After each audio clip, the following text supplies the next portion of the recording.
Should you be a realtor or real estate investor? They're completely two different career choices, so you want to make sure you make the right decision. I'm going to break down the differences between the two so you can figure out which one best fits you. I actually been a realtor for 4 years now and a real estate investor for 3 years. So I've experienced the differences between the two along with some similarities. So with that being said, let's dive right into it. I want to start off with talking about the schooling aspect of things. But first, let me make this clear. You do not need a college degree in order to become a realtor or real estate investor. Now, as a realtor, you are required to take a pre-licensing course. And in that course, you are required to maintain and hit a certain amount of hours for that course in particular. And each state has a different number of hours. So in the state of PA, we're at 72 hours of what we need in regards to our pre-licensing course.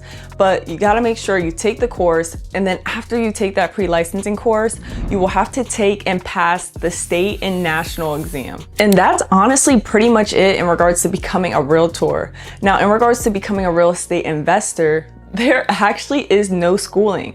You don't need to take a pre-licensing course. You don't need to take any exams. Honestly, if you want to become a real estate investor right now, you can be one today.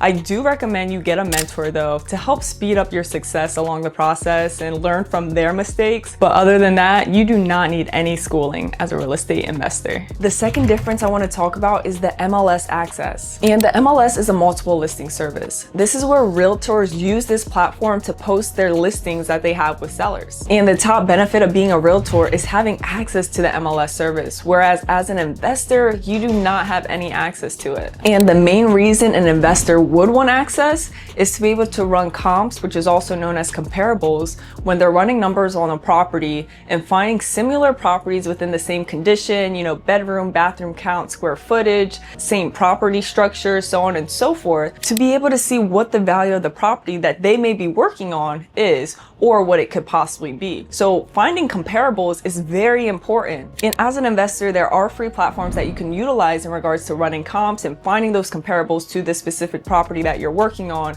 Platforms like Zillow.com, Realtor.com, and paid platforms like Deal Machine or PropStream. But just know, out of all those platforms that I just named, the MLS is literally the top one because it's always new each and every day. It has the most recent data compared to all these other platforms that are somewhat delayed. So the MLS tops everything in regards to finding comps. Now for the third difference, let's dive deep on money. In regards to a realtor, you roughly get 3% in commission per deal, and that 3% does not go directly to your bank account. You still have to take your broker split into consideration. So let me give you an example.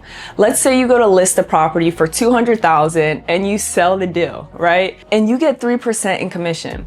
3% of $200,000 is $6,000. Now you don't just get that $6,000 because you have a broker split.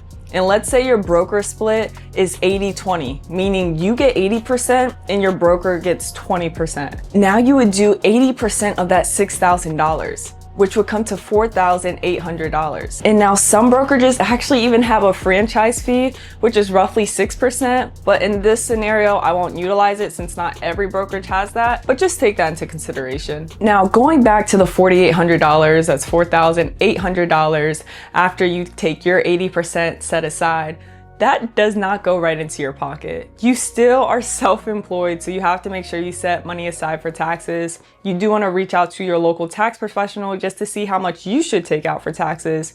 For me in particular, I take out 30%. So with me taking out 30% away from taxes, that would leave me with $3,360 in my pocket. So now that you see how money works as a realtor, let's dive into the side of an investor.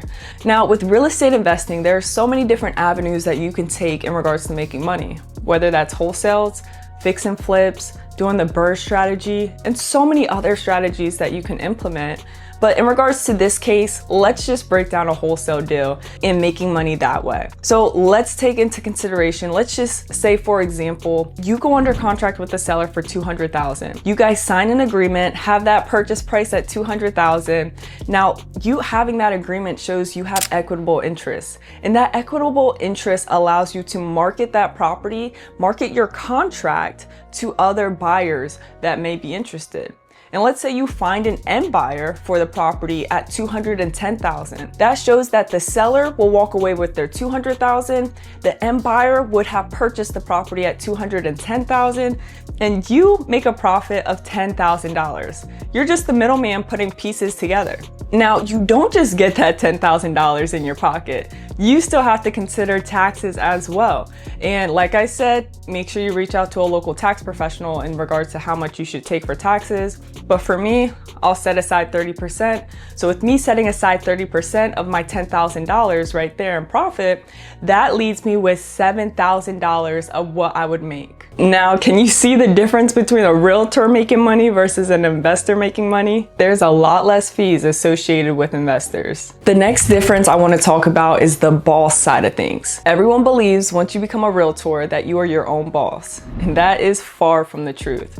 Once you get clients and you sign that buyer agency and listing agreement, those clients, those buyers and sellers become your boss. Whereas if you're a real estate investor, you get up when you want, you do what you want, and you're not taking orders from anyone. You can choose if you want to make follow-up calls. You can choose if you want to do your cold calls. You can choose when you want to set your seller appointments, so on and so forth. It's all up to you at the end of the day. And trust me, being your own boss definitely makes a difference. Now, the last difference that I want to talk about is the risk aspect of things. As a realtor, it's a lot less riskier. So let's say you're dealing with a client and they end up trying to sue you. Your brokerage literally has your back when it comes to all the legal counsel and everything that is associated with you getting sued if that were to happen. Now, in regards to a real estate investor, if they were to get sued, that's pretty much all on them. They would have to deal with the fees and everything like that. They do not have a brokerage, a broker to rely on. And being an investor is a lot more risk, especially when you're owning these properties,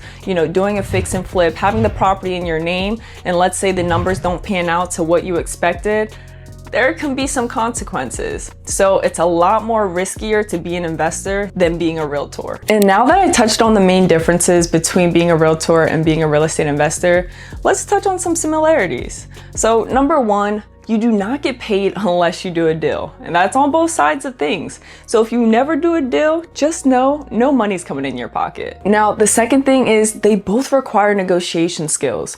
Right from the jump when you're dealing with the offers all the way to the closing table, you're gonna have to make sure you're up in your negotiation skills. And lastly, they both require networking and building relationships. You gotta get out your comfort zone and make sure you're meeting as many people as possible. Because you wanna get your name out there in regards to being a realtor to get more clients, but also being an investor to be able to get more potential deals from sellers. So those are the similarities between the two. And with all that being said, what are you leaning towards? Are you thinking more so being a realtor or a real estate investor? And I do want to make a quick side note.